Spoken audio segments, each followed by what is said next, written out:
Hello everybody!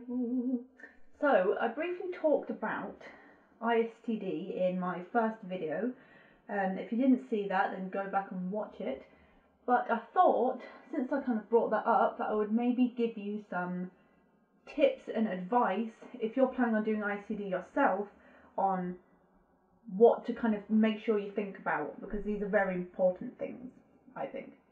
So, obviously, if you don't know what ISTD is, I'm assuming that you do, but ISTD is obviously the International Society of Typographic Design, which is for, well, I'm going to be talking about the student assessment.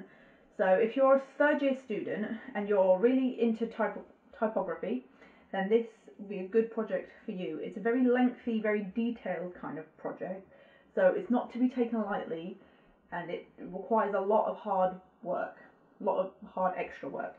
So, to start off with, tip number one is research. Like, once you've chosen what brief you're going to do, research, like so much. Do not underestimate the amount of research that you need for these projects. Some of my feedback at the end of ISTD was that my research was poor or insufficient, and I was just like, oh god, and I thought I had like loads of it, but you need more. If you want to get more than a pass, then literally you probably want like a whole sketchbook's worth of basically just research, and try and get as much primary research in there as you can, because that's obviously a very important thing to have. So yeah, do not underestimate the importance of research. Yeah, so that's important. Number two is ideas. I mean, you have to keep referring back to the brief, because what I've been told is that a lot of these projects, although they're very good and very well designed, if the idea doesn't match the brief, then you're not going to get a pass. You're not going to get your accreditation, because if it's got nothing to do with the brief, then what's the point really?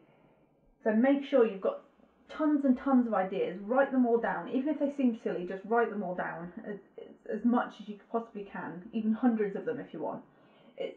Some of these tips are probably going to be similar to what the tutors will be telling you anyway, but just don't underestimate these things, seriously.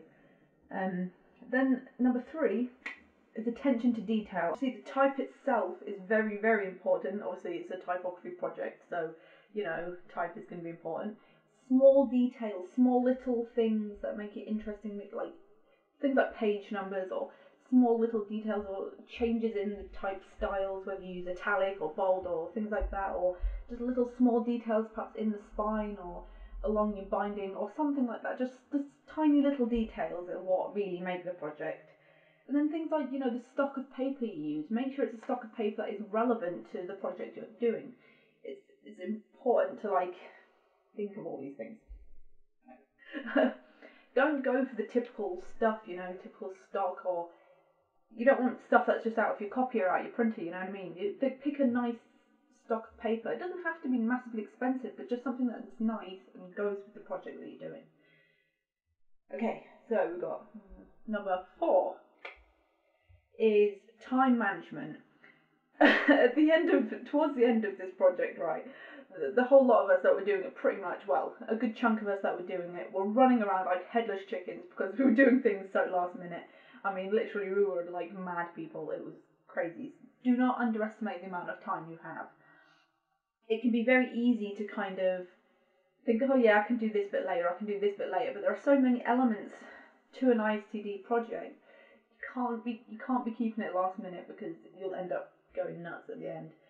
Things like, obviously, your binding and all that kind of thing. Don't leave it to the last minute. It's very important to get these things, because with ISTD, it's not something you can rush. It's not something that you can just do the night before and then it'll be fine. You've got to go into a lot of detail, so don't run out of time, basically. Just be very careful if you can. Okay. And then finally, of course, have fun with it. Pick a project out of the briefs that you like the sound of, that's going to be enjoyable to you and hold your attention. At the end of the day, these projects you're going to be doing for quite a while, so you don't want to be doing something that's going to bore you straight away. So pick something that's going to be really fun. And if you're the sort of person that doesn't want to go into too much small details, or maybe you're more interested in ideas-based stuff, then this is probably not the project for you. This kind of thing is a very time consuming thing that kind of, I don't know how to explain it. It's a very time consuming thing that goes into lots and lots of details. The idea is obviously still very important, but if you're more of an ideas kind of person and not so much detail, then don't do this. Believe me, because you'll just end up going mental and you won't be able to do it. So there's my few little tips there.